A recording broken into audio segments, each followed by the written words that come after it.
Welcome সবাইকে SSC 2025 রসায়ন suggestion ভিডিওতে। এই ভিডিওতে আমরা অ্যানালাইসিস করব বিগত সালের যে বোর্ড কোয়েশ্চেনগুলো আসছে সেখানে কোন সালে কতটা প্রশ্ন আসছে সেগুলো অনুযায়ী মাত্র কোন 5টা চ্যাপ্টার পড়লেই আমাদের এসএসসি পরীক্ষায় 5টা সৃজনশীল অবশ্যই কমন আসবে।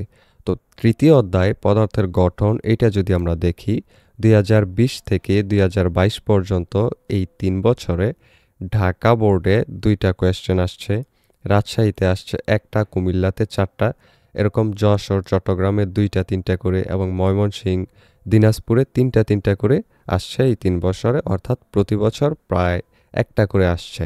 এরপর চতুর্থ অধ্যায় পর্যায় সারণীর মধ্যে যদি দেখি তাহলে এই যে 3 বছরে ঢাকায় আসছে হলো 3টা, রাজশাহীতে 4টা, কুমিল্লা যশোরে 3টা করে, চট্টগ্রাম বরিশালে 4টা 2টা, এরকমভাবে প্রতি বছরই 2টা 3টা 4টা করে আসছে। তার মানে গড়ে প্রতি বছর এখান থেকে 1টা করে প্রশ্ন অবশ্যই আসছে প্রতিটা বোর্ডে। এরপর পঞ্চম অধ্যায় যদি আমরা দেখি রাসায়নিক বন্ধন, এই অধ্যায় থেকে ঢাকা বোর্ডে আসছে 6টা, রাজশাহীতে আসছে 4টা, কুমিল্লাতে 3টা, যশোরে 4টা, চট্টগ্রামে 3টা, বরিশালে এখানে 7টা পর্যন্ত আসছে। এরপর সিলেটে 6টা, ময়মনসিংহে 4টা এবং দিনাজপুরে আসছে 5টা। এরপর ষষ্ঠ অধ্যায় থেকে এখানে আমরা দেখতে পাচ্ছি যে 1টা 3টা 1টা 2টা এরকম করে আসছে। এখানেও প্রায় 1টা করে প্রতি বছর আসছে কিছু ক্ষেত্রে, বা কিছু ক্ষেত্রে আবার আসে না, যেমন ঢাকা, কুমিল্লা এবং বরিশালে দেখা যাচ্ছে আসেই নেই। তার মানে এটা একটু কম গুরুত্বপূর্ণ। এরপর দেখো সপ্তম অধ্যায় থেকে রাসায়নিক বিক্রিয়া থেকে আসছে প্রতি অধ্যায় থেকে প্রায় 2টা 3টা করে, তার মানে প্রতি বছরে 1টা করে আসছে 2020 থেকে 22 পর্যন্ত এই বছরগুলোতে। এরপর 11 অধ্যায় খনিজ সম্পদ জীবাশ্ম, এই অধ্যায়টা থেকে প্রতি বছর প্রায় 2টা করে আসছে, দেখা যাচ্ছে 6টা 6টা 5টা 4টা এরকমভাবে প্রতি বছরই আসছে।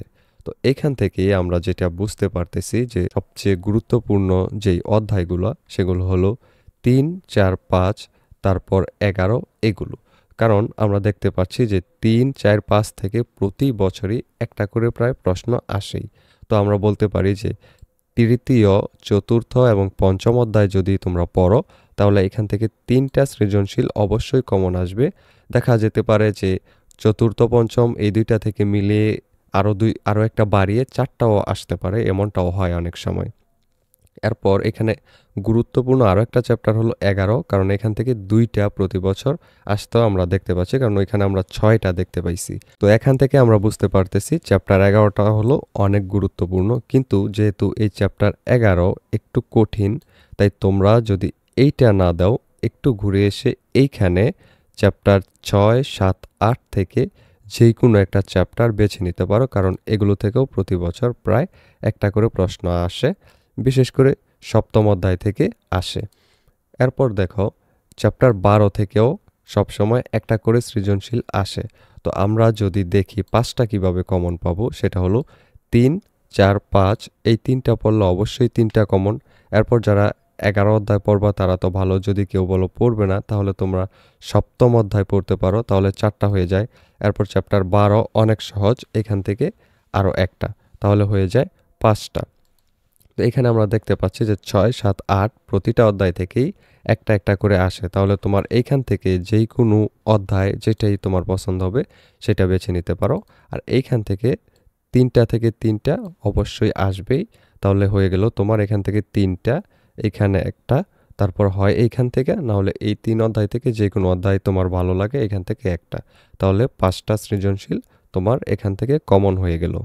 পরবর্তীতে এই রসায়ন সাজেশনের উপর আমরা আরও একটি ভিডিও আনবো, যেখানে আমরা প্রতিটা অধ্যায় থেকে কোন কোন মেইন টপিকগুলো পড়লে সেগুলোই ঘতে আসবে সেগুলো নিয়ে আলোচনা করব। তোমরা সেই ভিডিওটা চাও কিনা অবশ্যই আমাদেরকে কমেন্ট করে জানাও, এবং অন্য যেই সাবজেক্টগুলো আছে সেগুলোরও সাজেশন ভিডিও চাও কিনা আমাদেরকে কমেন্ট করে জানাও। আর এই ভিডিওটি যদি ভালো লাগে অবশ্যই চ্যানেলটিকে সাবস্ক্রাইব করে লাইক বাটনে ক্লিক করে দাও এবং ফ্রেন্ডদেরকে ভিডিওটি শেয়ার করে দাও, তাহলে তারাও উপকৃত হতে পারবে। পরবর্তী ভিডিও পর্যন্ত টেক কেয়ার।